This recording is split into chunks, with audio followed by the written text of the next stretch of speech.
ইয়াত নহয় বঙাইগাঁৱৰ অন্য এখন মঞ্চত যে ইয়াৰ পাছত যেতিয়া মই কোচ ৰাজবংশীৰ সকলে আয়োজন কৰা যিকোনো এটা অনুষ্ঠানলৈ যাম মই পাতান এখন পিন্ধি যাম।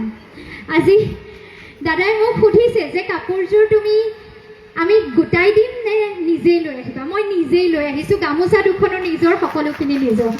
গতিকে আচলতে আৰু এই কাপোৰযোৰ পিন্ধি ইয়ালৈ যেতিয়া সোমাই আহিছোঁ, মই উজনিত ঘৰ গোৱালপাৰাত চাকৰি কৰোঁ, কিন্তু নিজকে এই মুহূৰ্তটোৰ বাবে এনে লাগিছে যে ময়ো বঙাইগাঁৱৰ, নিজকে এনে লাগিছে যে ময়ো কোচ ৰাজবংশী। অলপ দিনৰ আগতে আমি কুশান নৃত্য শিকিছিলোঁ, কুশান নৃত্য আমাৰ ছাত্ৰ ছাত্ৰীসকলক ইউথ ফেষ্টিভেলত নাচিবৰ বাবে শিকাইছিলোঁ। মোৰ এনে লাগিছে মই নাজানিলোঁ এপাক নাচিয়েই দিম যে কাপোৰযোৰ পিন্ধি। গতিকে কাপোৰযোৰ পিন্ধোতে আমাৰ মনটোত এটা আবেগ সৃষ্টি হয়, নহয় জানো? তোমালোকে ছোৱালীবোৰে বিভিন্ন ড্ৰেছ পিন্ধি থাকা, কলেজলৈ বিশ্ববিদ্যালয়লৈ যেতিয়া যোৱা বিভিন্ন ড্ৰেছ, তোমালোকে বিভিন্ন সাজ পিন্ধা, চাদৰ মেখেলা কেতিয়াবা পিন্ধা, কেতিয়াবা আমি ৱেষ্টাৰ্ণ ড্ৰেছ পিন্ধো, কিবা কিবি পিন্ধো। কিন্তু যেতিয়া তোমালোকে নিজৰ সাজযোৰ পিন্ধা অকণমান গৌৰৱত বুকুখন ফুলি যায়নে নাই বাৰু যে মই কোচ ৰাজবংশী, হয়নে? সেই গৌৰৱটো আমাৰ থকাটো দৰকাৰ, আৰু এনে মঞ্চখিনিয়ে আমাৰ মাজত সেই একতা আৰু গৌৰৱটো ধৰি ৰাখে। গতিকে মই ডিব্ৰুগড় বিশ্ববিদ্যালয়ত পঢ়া, তাত আমি দেখিছিলোঁ যে বিভিন্ন জাতি জনগোষ্ঠীয়ে, যদিও আমাৰ এটা ফ্ৰেচাৰ্ছ হয়, প্ৰত্যেক জাতি জনগোষ্ঠীয়ে নিজৰ এটা নৱাগত আদৰণি সভা বা বিদায় সভা আয়োজন কৰে। এই আয়োজনটো এই কাৰণেই দৰকাৰী, নহ'লে কি হৈছে আধুনিকতাৰ ধামখুমীয়াত আমি বহু সময়ত নিজৰ ঐতিহ্য, নিজৰ সংস্কৃতি, নিজৰ ইতিহাস পাহৰি যাওঁ। কিন্তু নিজক পাহৰি, নিজৰ শিপা পাহৰি কোনোবা গছ জানো ডাঙৰ গছ হ'ব পাৰেনে? গছ এজোপা ডাঙৰ হ'বলৈ হ'লে বটবৃক্ষ বুলি আমি যাক কওঁ, গছজোপা ডাঙৰ হ'বলৈ হ'লে গছজোপাৰ কি ডাঙৰ হ'ব লাগিব? শিপা, হয়নে? শিপা যাৰ ডাঙৰ সিয়েই ডাঙৰ গছ। এই শিপা ডাঙৰ বুলি কওঁতে মই এতিয়া তোমালোকক, মই জানো তোমালোক গান শুনিবলৈ আহিছা, ইমান ধুনীয়া ধুনীয়া ইয়াত নৃত্য পৰিৱেশন হ'ব, নাচ শুনিবলৈ আহিছা, তোমালোকৰ ভাষণ শুনিবলৈ মন নাই, কাৰো নাথাকে, আমাৰো নাছিলে। কোনোবাই এনেকুৱা মঞ্চত ভাষণ দিলে আমি ভাবোঁ ইচ কেতিয়া শেষ হ'ব, এনেকৈ ঘড়ীটো চাই থাকোঁ, কেতিয়া শেষ হ'ব, কেতিয়া শেষ হ'ব, আমাৰ নাচটো কেতিয়া নাচিম, আমি গান কেতিয়া শুনিম, হয়নে? তথাপিতো মই আহিছোঁ যেতিয়া মই দুটামান সৰু সৰু কথা কৈ তোমালোকক যামগৈ দেই। এটা হ'ল গছৰ কাহিনী, শিপাৰ কাহিনী ক'লোঁ নহয়, শিপাৰ লগত জড়িত এটা কাহিনীয়ে মই তোমালোকক কওঁ। এজন মানুহে দুটা গছৰ গুটি ৰুই এটা বাঁহ গছ আৰু এটা জোপোহা সৰু গছ পানী দিলে জোপোহা গছটো এসপ্তাহমানৰ পাছতে পুলি এটা ওলাই মেলি এমাহমান গ'ল, জোপোহা গছটো ডাঙৰ হ'ল। যিটো বাঁহ গছৰ পুলি পানীত দি আছে একোৱেই নাই, এমাহ দিলে, ছমাহ দিলে, জোপোহা গছটো লহপহকৈ বাঢ়ি ডাঙৰ হ'ল। আৰু যিটো বাঁহ গছৰ পুলি এবছৰমান পানীত দিয়ে থাকিলে একো নহ'ল, 2 বছৰ দিলে একো নহ'ল, 5 বছৰমান হৈ গ'ল। মানুহজনক চবেই ক'লে কি লাভ আছে, এনেদৰে পানী দি আছ, একো হোৱা নাই, এইজোপা গছ কেতিয়া ওলাব, গুটি পৰিল আৰু ক'ৰবাত গ'ল চাগে গুটিটো। মানুহজনে হাৰ নামানিলে। 5 বছৰমানৰ পাছত যেতিয়া বাঁহৰ পুলিটো ওলাল, কেইটামান সপ্তাহতে বাঁহৰ পুলিটো 3 ফুটমান ডাঙৰ হ'ল। জোপোহা গছজোপা মৰিবই হ'ল, লাহে লাহে লেৰেলা পৰিছে, আৰু কেইটামান সপ্তাহ, মাহ নহওঁতে বাঁহৰ পুলিটো 6 ফুটমান ডাঙৰ হ'ল, এটা বিশাল অট্টালিকাৰ সমান হ'ল। কিয় হ'ল বাৰু? উত্তৰটো আছেনে? এই যে বাঁহৰ পুলিটো ইমান দিন ওলোৱা নাছিল, মানুহজনে বাট চাই আছিল, জোপোহাটো ওলালে। বাঁহৰ পুলিটো আচলতে মাটিৰ ওপৰতহে ওলোৱা নাছিল। বাঁহৰ পুলিটোৱে সেই সময়খিনিত নিজৰ শিপা মজবুত কৰি আছিল, নিজৰ মাটিৰ তলত। ওপৰৰ ফালে আমি দেখা নাছিলোঁ, কিন্তু সেই সময়বোৰত বাঁহৰ পুলিটোৱে মাটিৰ তলত চাৰিওফালে নিজকে শিপাই লৈছিল, যাতে যেতিয়া সি ওলায় তেতিয়া বাঁহৰ পুলিটোক কোনেও ৰখাব নোৱাৰে। যেতিয়া সি ওপৰলৈ ওলাই আহিব, কোনো বতাহ, বৰষুণ, ভূমিকম্প, একো জীৱ জন্তুৱে বাঁহৰ পুলিটোক যাতে স্তব্ধ কৰিব নোৱাৰে, তাৰ বাবে শিপা মজবুত কৰিলে। আৰু সেইবাবে বাঁহৰ পুলি ইমান দেৰিকৈ ওলাই তৎক্ষণাত ডাঙৰ হয়। আৰু যিসকল গছ, বৰগছ, আহত গছ, যাক আমি ব্ৰত বৃক্ষ বুলি কওঁ, সেই গছবোৰৰ শিপা কিমান দূৰলৈকে বিস্তৃত হয়নে? হাজাৰ হাজাৰ বছৰ গছজোপা ৰৈ থাকে, ছাঁ দিয়ে, পোহৰৰ লগত যুঁজে, বতাহ বৰষুণৰ লগত যুঁজে, বহু হাজাৰ বছৰ ৰৈ থাকে, কিয়নো শিপা মজবুত। আমাৰ বাবেও কথাবোৰ তেনেকুৱাই। আজি তোমালোক মহাবিদ্যালয়, এতিয়া বিশ্ববিদ্যালয় হৈছে। তোমালোকে ইয়াত পঢ়িছা, কাইলৈ তোমালোক বিশ্ববিদ্যালয়ৰ পৰা ইয়াতকৈও কোনোবা উচ্চ শিক্ষাৰ দিশে যাবা, কোনোবা আজি নৱাগত হৈ যিসকল আহিছা, তোমালোকৰ সন্মুখত সপোনৰ এখন দুৱাৰ খোলা আছে। অনাগত দিনত তোমালোক বিশ্বৰ বিভিন্ন ঠাইলৈ যাবা, যাবানে নাই? সকলোৰে হেঁপাহ আছেনে? আমি যেতিয়া বিশ্ববিদ্যালয় এখনলৈ আহোঁ, মহাবিদ্যালয় এখনলৈ আহোঁ, আমাৰ সন্মুখত বহুত ৰঙীন সপোন থাকে। কিন্তু এই ৰঙীন সপোনবোৰ লৈ সমগ্ৰ বিশ্বৰ বিভিন্ন ঠাইলৈ যোৱাৰ সপোনবোৰ দেখোঁতে তোমালোকে যিটো কাম প্ৰথম কৰিব লাগিব, সেইটো হ'ল সেই বাঁহ গছৰ পুলিটো হোৱা, নিজৰ শিপাডাল, নিজৰ ভেটিটো মজবুত কৰা, হয়নে? আজি আমি দেখিছোঁ যোৱা কেইটামান দিন বৃহৎ আন্দোলন হৈছে, কোচ ৰাজবংশীসকলৰ বৃহৎ আন্দোলন হৈছে। তেজে তুমুৰালি দিলেও মানুহে আন্দোলন কৰিবলৈ ভয় খোৱা নাই। কিয়নো তাত প্ৰশ্ন আছে অস্তিত্বৰ, হয়নে?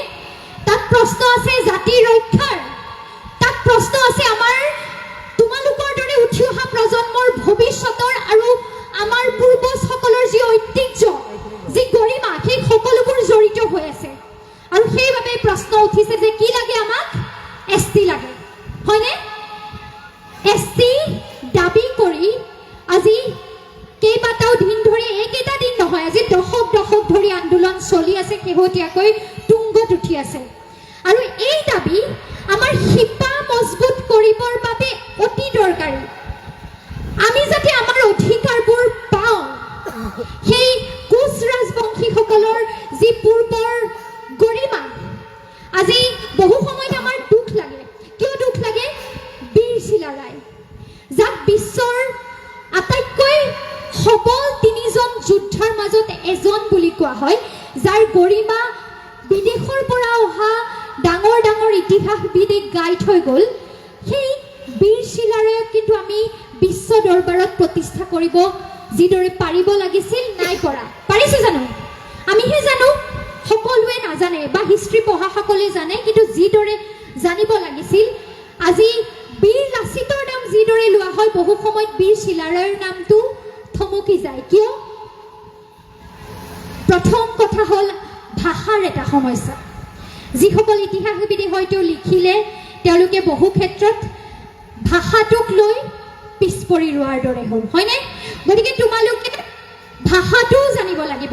আজি অসমীয়া সংস্কৃতি, মই অসমীয়া, মই নিজকে বৃহত্তৰ অসমীয়া জাতিৰ এটা অংশ বুলি গৌৰৱ কৰোঁ। আৰু মই বিচাৰোঁ অসমৰ প্ৰতিজন ব্যক্তিয়ে নিজকে বৃহত্তৰ অসমীয়া এটা জাতিৰ অংশ বুলি গৌৰৱ কৰক। কিন্তু অসমীয়া বুলি ক'বলৈ যাওঁতে আমি নিজৰ সত্তাটো এৰি দিলে নহ'ব, হ'ব জানো? তোমালোকে চাদৰ মেখেলাযোৰ পিন্ধোতে এই সাজযোৰ এৰি দিলে নহ'ব। ঠিক একেদৰে অসমীয়া ভাষাটো ক'বলৈ যাওঁতে নিজৰ যিটো ৰাজবংশী ভাষা তোমালোকৰ কথিত, আজিও আমাৰ লিখিত ৰূপত নাই, হয়তো নাই বাবে লিখিত ৰূপত যিদৰে বিস্তাৰ হ'ব লাগিছিল নহ'ল বাবে ক'ৰবাত আমি বীৰ চিলাৰায়কো বিশ্ব দৰবাৰলৈ লৈ যোৱাত ব্যৰ্থ হ'লোঁ নেকি? আজি শংকৰদেৱ গুৰুজনাৰ যি সৃষ্টি, শংকৰদেৱ গুৰুজনাৰ যি ব্ৰজাৱলী ভাষা, তাতো ৰাজবংশী ভাষাৰ বহু অংশ আমি পাওঁ।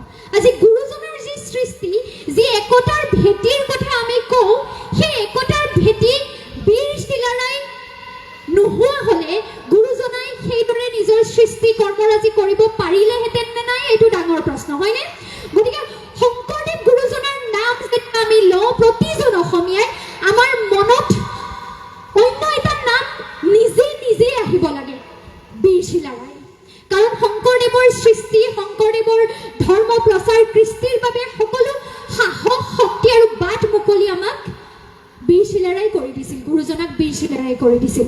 গতিকে কিন্তু সেই একে সময়তে আমি দেখিছোঁ যে সমগ্ৰ অসম জুৰি আমি বীৰ চিলাৰায়ৰ কথা যিদৰে আলোচনা কৰিব লাগে, সমগ্ৰ ভাৰত জুৰি যিদৰে আলোচনা কৰিব লাগে, ক'ৰবাত আলোচনাবোৰ নহয়। কিতাপৰ পাতত যেতিয়া আমি বিভিন্ন ৰজাৰ কথা পঢ়োঁ, আমি আশা কৰোঁ বীৰ চিলাৰায়ৰ কথাও আমি সেইদৰেই পঢ়িব লাগিব।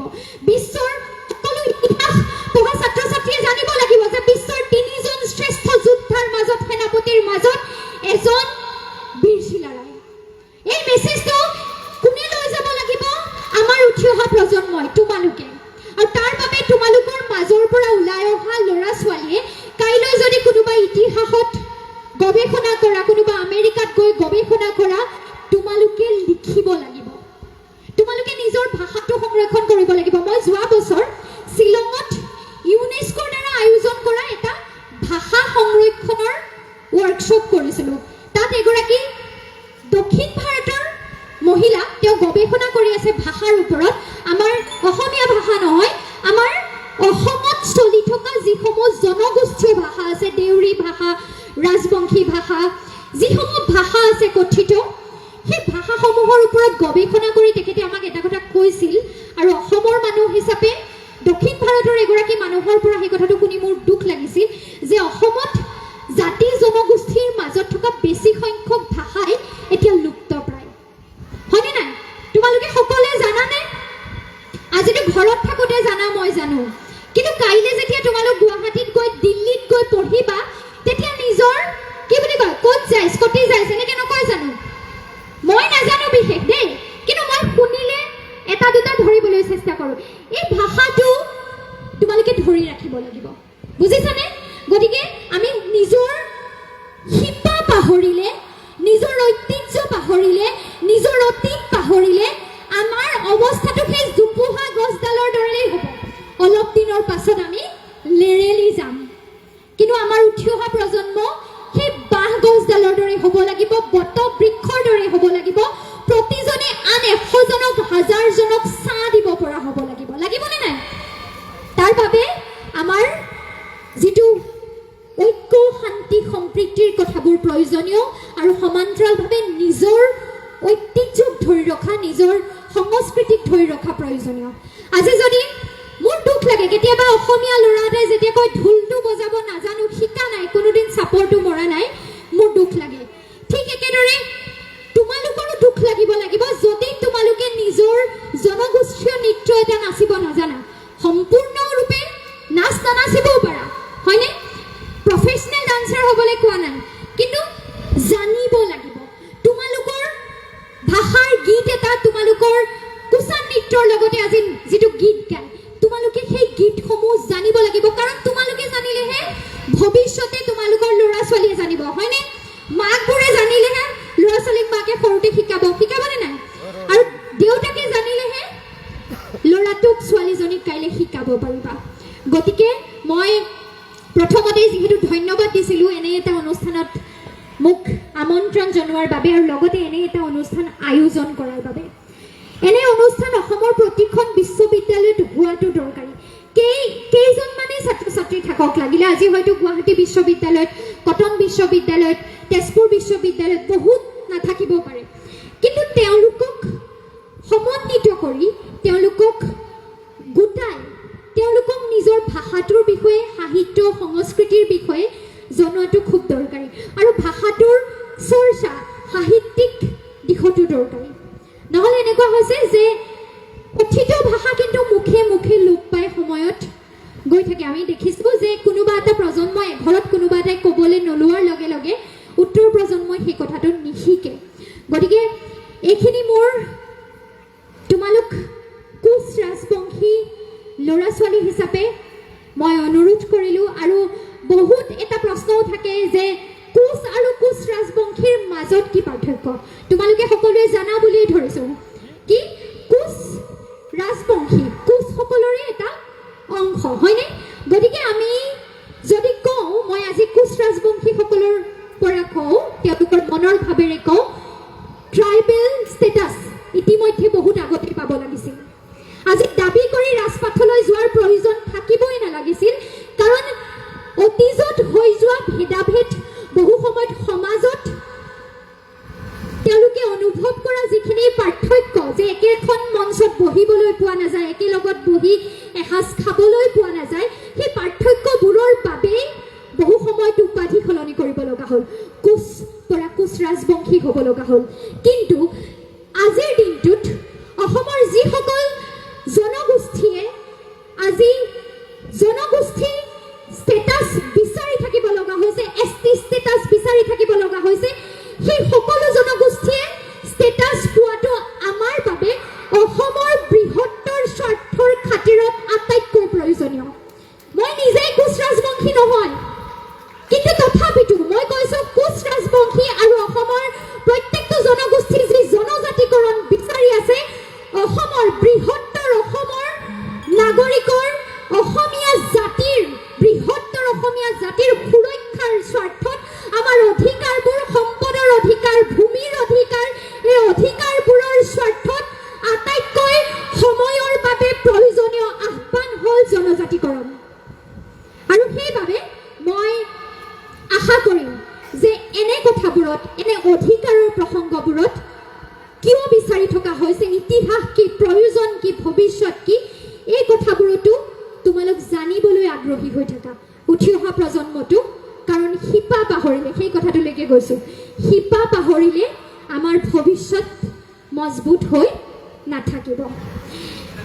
ইয়াৰ পাছত মই এয়া ক'লোঁ জাতি, জনগোষ্ঠী আৰু আমাৰ সংস্কৃতিৰ কথা। আৰু এতিয়া মই দুটামান সৰু সৰু কথা কৈ তোমালোকক মই মোৰ বক্তব্য সামৰণি মাৰিম। এই যে তোমালোকৰ সকলোৰে এটা সপোন আছে বুলি কৈছোঁ, হয়নে? এয়া এতিয়া মই বৰ এনেকুৱা গুৰু গম্ভীৰ কথা নকওঁ, মই দুটামান তোমালোকৰ লগত সৰু সৰু কথা জানিম আৰু জানাটো মোৰ বাবেও দৰকাৰী। আৰু তাৰপাছত মই যামগৈ। এই যে ছোৱালীকেইজনী ধুনীয়া ধুনীয়াকৈ বহি আছা, কি সপোন দেখিছা নিজক লৈ? কোৱাচোন, কোৱা। হাঁহিছে, লাজ কৰিছে। মোক সাহস থকা ছোৱালী এজনী লাগে, কোৱা সাহস কাৰ আছে? আছেনে নাই? সাহস থকা ছোৱালী কোন আছে? নহ'ব দেই, আমাৰ কোচ ৰাজবংশী মহিলাসকল বহুত সাহসী, হয়নে নহয়? সাহসী হা? কোনোবাই দম দিলে মানি লয় নেকি? নলয়, লয় জানো? এনেকৈ লাজ লাজ কৰিলে নহ'ব, সাহস কৰিব লাগিব। সাহস, মাতটো মই কৈয়ে থাকোঁ, সকলো ছোৱালীকে কওঁ, মাতটো ডাঙৰ হ'ব লাগিব ছোৱালীবোৰৰ, অধিকাৰবোৰ পোৱাৰ স্বাৰ্থত। কোনোবাই বেয়া ব্যৱহাৰ কৰিলে তেওঁলোকৰ মুখবোৰ বন্ধ কৰাৰ স্বাৰ্থত। লাগিবনে নে ডাঙৰ হ'ব? ডাঙৰ হ'ব লাগিব। আৰু ডাঙৰ হ'বলৈ যাওঁতে কোনোবাই যদি সোধে জীৱনত কি হ'ব বিচাৰা, লাজ কৰি দিলে নহ'ব, হ'বনে? কি হ'ব বিচাৰা? কোৱা। তাই ধুনীয়াকৈ হাঁহি আছে, মনততো উত্তৰটা আহিছে, কোৱা। তুমি ক'লে মোৰ কথাটো আগবাঢ়িব, মই সোনকালে তললৈ নামিম, তোমালোকৰ ছিংগাৰ আহিব, কোৱা। হা? কি কৈছে? নাচি ভাল পায়, সেইকাৰণে ধুনীয়াকৈ নাচনীৰ নিচিনা লাগিছ, নাচি চাওঁ চাগে, হয়নে? নাচিছানে নাই? নাচিছা, নাচি ভাল পায়। গতিকে জীৱনত আমাৰ সকলোৰে কিবা এটা সপোন আছে, আছেনে নাই? তোমাৰ আছে, তুমি নাচি ভাল পোৱা, কোনোবাই গান গাই ভাল পায়, কোনোবাই হয়তো বজাই ভাল পায় কিবা এটা, কোনোবাই পঢ়ি ভাল পায়, সকলোৰে নিজৰ নিজৰ সপোন আছে। আৰু সপোনবোৰ দেখিবলৈ যাওঁতে তোমালোকক বহুতে ক'ব যে নোৱাৰিবা, কিনো নাচি থাকো বুলি ক'ব দেই। কোনোবাই অলপ দিনৰ পাছত ক'ব নহয়, তুমি নাচি থাকিব লাগিব, বুজিছানে? যোনে যি ক'লেও তুমি যিটো কাম কৰি ভাল পোৱা, যিটো দিশত তোমাৰ সপোন আছে, তুমি সেই কামটো কৰি থাকিব লাগিব প্ৰতিটো দিনে। জীৱনত যিমান ব্যস্ত থাকিলেও 10 মিনিট সময়, আধা ঘণ্টা সময়, 15 মিনিট সময় আজি ভাল পোৱা কামটোৰ বাবে দিবা, বুজিছা?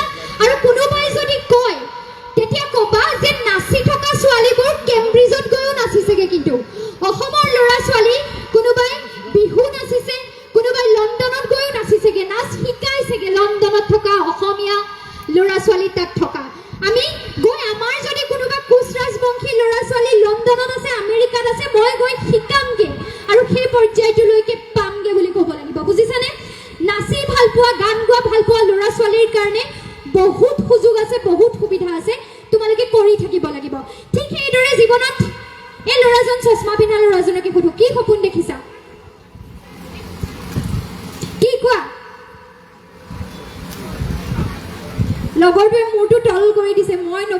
হ'ল এতিয়া কোৱা কোৱা মাইকত ক'ব নালাগে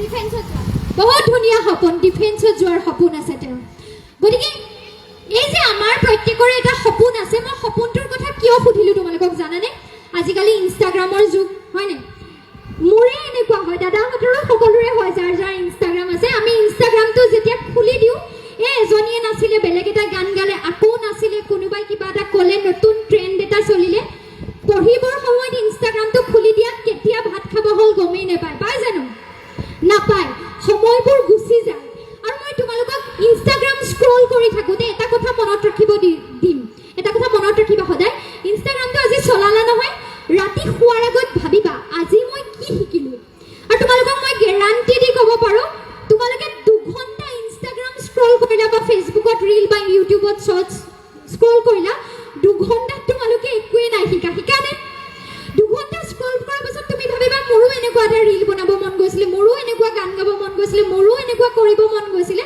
কিন্তু মন গৈ থাকোঁতেই তোমাৰ সময়টো শেষ হৈ গ'ল গতিকে আমাৰ বাবে এইটো আটাইতকৈ ভয়ংকৰ কথা হৈ গৈছে আগতে আমি 3 ঘণ্টাৰ চিনেমা এখন চাব পাৰোঁ এতিয়া নোৱাৰোঁ আমাৰ 3 ঘণ্টাৰ চিনেমা আধাতে আমনি লাগে কিয় কাৰণ আমাৰ কনচেনট্ৰেশ্যনটো অলপ সময়ৰ পিছত শেষ হৈ যায় বেলেগ কিবা এটা চাবলৈ মন যায় হয়নে নহয় তোমালোকৰ লগত আৰু সেইটো কথা পঢ়াৰ লগততো বহুত ভয়ংকৰ পঢ়াৰ বাবে হয়নে নাই কিতাপ মেলি যদি পঢ়ি 4টা লাইন পঢ়ি আমনি লাগিল মনত পৰিল আজি লগৰজনীয়ে কি কৈছিল আমি কাইলৈ ক'ত ফুৰিবলৈ যাম পঢ়াটো নহয় গতিকে তোমালোকে পঢ়াৰ সময়ত মোবাইলটো আঁতৰত থবা তোমালোকৰ টাইমাৰটো অন কৰিবা আৰু তাৰ মাজে মাজে যদি মোবাইল চোৱা টাইমটো নোট কৰিবা কিমান সময় মোবাইলটো চালা বুজিছানে আৰু প্ৰত্যেকটো দিন যেতিয়া ইনষ্টাগ্ৰামটো স্ক্ৰল কৰিবা কিবা ভিডিঅ' স্ক্ৰল কৰিবা শেষত নিজক সুধিবা আজি যে মই দিনটো মোবাইলটো চালোঁ বা ইমান সময় চালোঁ মই কি শিকিলোঁ কিবা এটা কিন্তু শিকিব লাগিব তোমালোকে যদি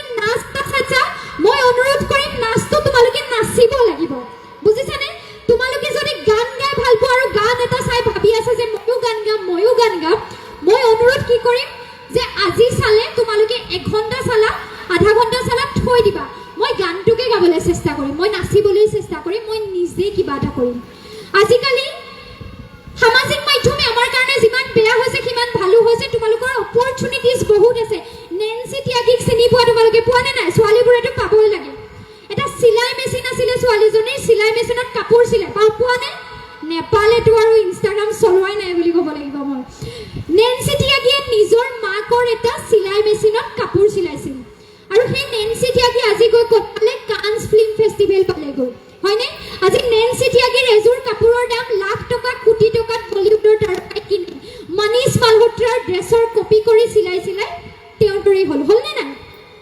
গতিকে তোমালোকে সেইটো ধৰিব লাগিব যে নেন্সি ত্যাগীৰ আগৰ ভিডিঅ' চাবা কি আছিলে কোন আছিল এটা মাত্ৰ মাকৰ পুৰণা চিলাই মেচিন আছিল ঘৰতে অৱস্থা নাইকিয়া এটা ঘৰ আৰু তাৰ পৰা সেইজনী ছোৱালী আজি কোটি টকাৰ মালিক মই আগত টকাৰ কথাটোলৈ নাযাওঁ মই যাম তাইৰ টেলেণ্টৰ কথাটো বুজিছানে টেলেণ্টৰ কথাটো যে তাই নিজেই ভাল পোৱা কামটো সদায় কৰিলে আৰু কণ্টিনিউৱাছলি কৰি থাকিল বাবে নেন্সি ত্যাগীয়ে যদি অকল মনীষ মালহোত্ৰাৰ ভিডিঅ' চাই থাকিলহেঁতেন হ'লহেঁতেনে তাই ভিডিঅ'টো চোৱাতকৈ বেছি চিলোৱাত গুৰুত্ব দিলে সেইবাবে তাই হ'ল গতিকে মই তোমালোকক এইটোৱে কওঁ যে তোমালোকে যদি নাচি ভাল পোৱা মোৰ DIDত অডিশ্যন দিবলৈ মন আছে আজিকালি ঘৰতে বহি অডিশ্যন দি থাকা তাৰ পৰাই মাতি নিব হয়নে নাই পাপনৰ লগত যে গান গাইছিলে অসমৰ ছোৱালীজনী মনত আছেনে শ্ৰেয়া ঘোষালে তাৰ ভিডিঅ' এটা দেখি পাপন দাক টেগ কৰি দিছিলে আৰু পাপন দাৰ লগত তাই গান গাবলৈ সুযোগ পালে গতিকে তেনেদৰে তোমালোকে যদি গান গাই ভাল পোৱা ঘৰখনেই তোমালোকৰ বাবে মঞ্চ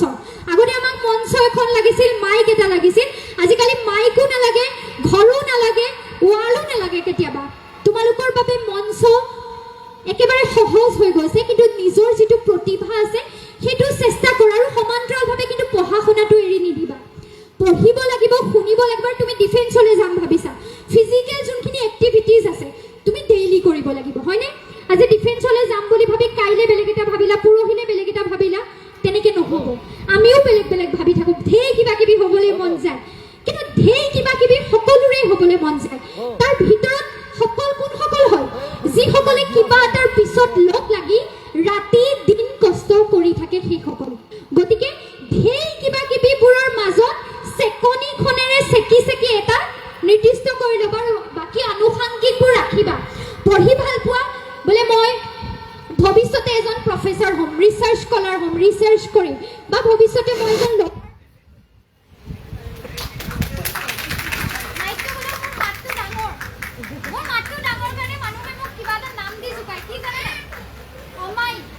মাইক মানে যাক মাইক নালাগে শুনিছানে সকলোকে শুনিছা ন গতিকে তোমালোকে যেতিয়া সপোনবোৰ দেখিবা তোমালোকে সপোনবোৰ দেখি থাকোঁতে তোমালোকক বহুত মানুহে ক'ব যে এই তই নোৱাৰিবি এই তোৰ দ্বাৰা নহ'ব বুজিছা এইটো বাদ দে কিহতনো লাগি আছ মই কওঁ যে সপোনটো যদি দেখি আছা তেতিয়াহ'লে সপোনটোৰ স্বাৰ্থত সদায় লাগি থাকা পৃথিৱীৰ যি মানুহে যিয়েই নকওক লাগিলে তোমালোকে নিজৰ সপোনটোৰ বাবে চেষ্টা কৰি থাকিব লাগিব আৰু সপোনটোৰ বাবে যদি তোমালোকে চেষ্টা কৰি থাকা তেতিয়াহ'লে পৃথিৱীত কোনো শক্তিয়ে তোমালোকক বিফল কৰিব নোৱাৰিব আৰু শেষৰটো কথা কওঁ মাইকটো নাহিবই চাগে তথাপিতো মই শুনি আছা বুলিয়ে ধৰিছোঁ যেতিয়া জীৱনত কিবা এটা কাম কৰিবলৈ আগবাঢ়ি যাম বহু সময়ত আমাৰ এনেকুৱা লাগিব যে আমি হতাশ হৈ যাম কোনোবাই কিবা এটা ঠাট্টা কৰিলে তোমালোকক কিবা এটা ক'লে তোমাৰ কোনোবাই ঠাট্টা কৰিলে তুমি বোলে ধুনীয়াকৈ ওলাই গৈছিলা কোনোবাই ক'লে তোক ভাল লগা নাই তুমি নাচিছিলা কোনোবাই ক'লে তোতকৈ তাই বেছি ভাল নাচে কোনোবাই কিবা এটা কাম তোমাতকৈ ভালকৈ কৰিব পাৰে কিন্তু কোনোবা তোমাতকৈ ভাল গান গাব পাৰে কোনোবাই তোমাতকৈ ভাল নাচিব পাৰে কোনোবাই তোমাতকৈ ভাল দেখিবলৈ ধুনীয়া যেন তোমাৰ লাগিব পাৰে কিন্তু কথাটো হ'ল আমাৰ ব্যক্তিত্বটো আমাৰ প্ৰত্যেকৰে নিজৰ নিজৰ আমাৰ পৰিচয়টো আমাৰ প্ৰত্যেকৰে নিজৰ নিজৰ নিজৰ পৰিচয় এটা গঢ়ি তুলিবৰ বাবে তোমালোকক বেলেগৰ লগত তুলনা কৰাৰ প্ৰয়োজন থাকিব জানো কোনোবা বেলেগ এটা দিশত পাৰ্গত তুমি তেওঁৰ কথা নেভাবিবা প্ৰত্যেকটো দিন যেতিয়া শুই উঠিবা আৰ্চিখন তোমালোকে চাবা প্ৰত্যেকটো দিন তোমালোকে কি ভাবিবা জানা যে আজি দিনটো মোৰ ভাল হ'ল আজি দিনটো মই যিকেইটা কাম কৰিবলৈ বিচাৰিছোঁ সেইকেইটা কাম মই সফলতাৰে সমাপ্ত কৰিম আজি মই তোমাক যদি কোনোবাই বেয়াকৈ কয় তুমি ক'বা যে নিজকে ক'বা নিজক বেলেগক ক'ব নালাগে যে এওঁ মোক এইটো কাম কৰিব নোৱাৰোঁ বুলি ঠাট্টা কৰিছে নহয় মই সেই কামটো কৰি দেখুৱাম মই সেই কামটো কৰিবলৈ ৰাতি দিন চেষ্টা কৰিম কোনোবাই তোমাক ঠাট্টা মাৰিলে তেওঁৰ লগত মুখেৰে তৰ্ক কৰিবলৈ নাযাবা মুখেৰে আপুনি মোক এনেকৈ ক'ব কিবা ক'ব নহয় তেওঁৰ ব্যৱহাৰ তেওঁৰ পৰিচয় তোমাৰ পৰিচয় তোমাৰ নিজৰ কৰ্ম হয়নে নহয় গতিকে কোনোবাই যদি ঠাট্টা কৰিলে সেইটো নিজক এটা জেদ হিচাপে ল'বা ঠিক আছে তেওঁ মোক এই বুলি ঠাট্টা কৰিছে নহয় তেওঁ যদি মোক ঠাট্টা কৰিছে মই তেওঁক দেখুৱাই দিম যে মই কিমানৰ যোগ্য আৰু যেতিয়া তোমালোকে দেখুৱাই দিবা যে তোমালোক কিমানৰ যোগ্য তেতিয়া কি হ'ব জানা যিসকল মানুহে তোমালোকক ঠাট্টা কৰিছিলে তেওঁলোকে তোমালোকক হাত তালি বজাবনে তুমি যেতিয়া দেখুৱাবা তোমাক ঠাট্টা মাৰিছিলে নচাৰ কাৰণে তুমি যেতিয়া দেখুৱাবা যে মই আজি নাচি DID পালোঁ মই আজি নাচতেই বোলে গৱেষণা কৰিলোঁ লণ্ডন আমেৰিকা গৈ পালোঁ তেওঁলোকে তোমালোকক সন্মানেৰে গামোচা পিন্ধাই আনিব আজি তুমি ডিফেন্সত যাব বিচাৰিছা কোনোবাই তোমাক ঠাট্টা মাৰিব পাৰি তুমি যেতিয়া ডিফেন্সৰ পৰা সফল হৈ পৰীক্ষাটোত সফল হৈ ঘূৰি আহিবা তোমাক সকলোৱে সন্মান কৰিব গতিকে যোনে ঠাট্টা মাৰে সেই ঠাট্টাবোৰৰ কথালে তোমালোকে গুৰুত্ব নিদিবা আৰু নিজৰ জীৱনৰ যিটো লক্ষ্য নিজৰ জীৱনৰ যিটো উদ্দেশ্য সেই উদ্দেশ্যটোৰ পৰা বিচলিত নহ'বা আৰু আজিকালি ছ'চিয়েল মিডিয়াত ট্ৰল দেখিছা ন ছ'চিয়েল মিডিয়াত কিমান ট্ৰলিং হয় আমি বহু সময় মই নিজে ভয় খাওঁ আমাৰে মানসিক অৱস্থা বেয়া হৈ যায় আৰু মোৰ ভয় লাগে নতুনকৈ ছ'চিয়েল মিডিয়া চলাব খোজা ল'ৰা ছোৱালীবোৰক ঠাট্টা মাৰি মাৰি মানসিকভাৱে অৱস্থা বেয়া কৰি দিয়ে হয়নে নহয় কিবা কিবি তুমি নাচিবলৈ চেষ্টা কৰিলা গান এটা গাবলৈ চেষ্টা কৰিলা ভাল নুশুনালে 100টা নিগেটিভ কমেণ্ট আহিব আচলতে নিগেটিভ কমেণ্ট দিয়া মানুহবোৰ ঠাট্টা মৰা মানুহবোৰৰ বেলেগ সমস্যা নাই তেওঁলোকৰ জীৱনটোত ইমানেই ঋণাত্মকতাৰে ভৰি আছে তেওঁলোকৰ নিজৰ জীৱনত ইমান নিগেটিভিটি আছে তেওঁলোক নিজৰ জীৱনত ইমান ফ্ৰাষ্ট্ৰেটেড যে তেওঁলোকে সেই ফ্ৰাষ্ট্ৰেশ্যনটো উলিয়াবলৈ ক'তো জাগা নাপায় আৰু তেওঁলোকৰ হাতত ইমানেই ফ্ৰী টাইম আছে যে তেওঁলোকে আহি ছ'চিয়েল মিডিয়াত বেলেগক গালি পাৰি থাকে মই তেনেকৈ ভাবোঁ মই নিজক সান্তনা তেনেকৈ দিওঁ আপোনাৰ ওচৰত সময় আছে আপুনি মোক গালি পাৰিছে মোৰ ওচৰততো নাই মোৰ কলেজত চাকৰি কৰিবলৈ আছে মোৰ বিভিন্ন অসমৰ বিভিন্ন জেগালৈ যাবলৈ আছে আপোনাৰ লগত তৰ্ক কৰি থকাৰ মোৰ সময় আছে নেকি নাই মোৰ ওচৰত সময় আছে মোৰ কামটো কৰি যোৱা গতিকে মই মোৰ কামটো কৰি যাম গতিকে তোমালোকে যেতিয়া কাম কৰিবা তোমালোকক কোনোবাই ঠাট্টা কৰিব তোমালোকক কোনোবাই ট্ৰল কৰিব ট্ৰলৰ উত্তৰ ঠাট্টাৰ উত্তৰ দিয়াৰ প্ৰয়োজন নাই তেনে মোবাইলৰ মেছেজ কমেণ্ট একো নাচাবা নহ'লে মানসিকভাৱে দুৰ্বল হ'বা আৰু যোনে ট্ৰল কৰিব এটাই সদায় মনত ৰাখিবা যেতিয়া হাতী আগলৈ গৈ থাকে কাষেৰে কুকুৰে ভুকে হাতীৰ কিবা হয় জানো নহয় ন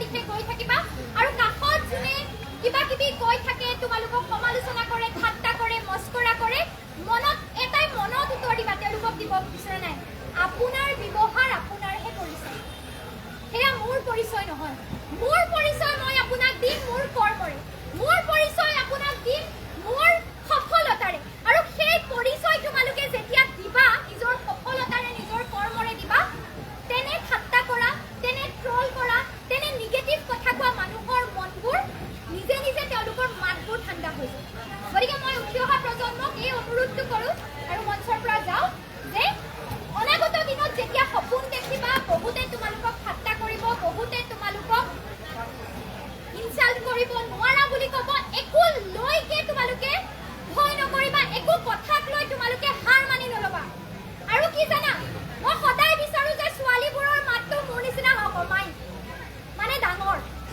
ছোৱালীবোৰৰ মাতবোৰ ডাঙৰ হ'ব লাগিবনে নাই মোক বহুতে ঠাট্টা কৰে ইমান ডাঙৰ মাতটো কাণ বিষাই যায় কাণত মোৰ বিষাই যায় মই কিয় মোৰ মাতটো ডাঙৰ জানা মই বিচাৰোঁ যে মই যেতিয়া মাত মাতোঁ অসমৰ মানুহৰ সমস্যাবোৰৰ কথা কওঁ মই যেতিয়া মাত মাতোঁ অধিকাৰৰ কথাবোৰ কওঁ দুখীয়াৰ বাবে অধিকাৰবোৰ আজৰি আনিবলৈ এই মাতটো ব্যৱহাৰ হওক আৰু মানুহক যেতিয়া কষ্টত থাকে মানুহে যেতিয়া অধিকাৰৰ কথা কয় মানুহে যেতিয়া সংগ্ৰামৰ কথা কয় মানুহে যেতিয়া নিজৰ দুৰৱস্থাৰ কথা কয় সেয়া শুৱলা মাতত নকয় শুৱলা মাতত আমি গান শুনিম শুৱলা মাতত আমি শুই যাম হয়নে নহয় মই বিচাৰোঁ যে মোৰ মাতত মানুহ সাৰ পাওক মানুহ সাৰ পাবলৈ কি লাগিব টেংটেঙীয়া কৰ্কট মাত এটাই লাগে শুৱলা এলাৰ্ম ক্লকত কোনো উঠে নেকি অসহ্য এলাৰ্ম ক্লক উঠে আমি উঠো মই ৰাইজৰ বাবে সেই এলাৰ্ম ক্লকটো হ'ব বিচাৰোঁ আৰু মোক যদি কোনোবাই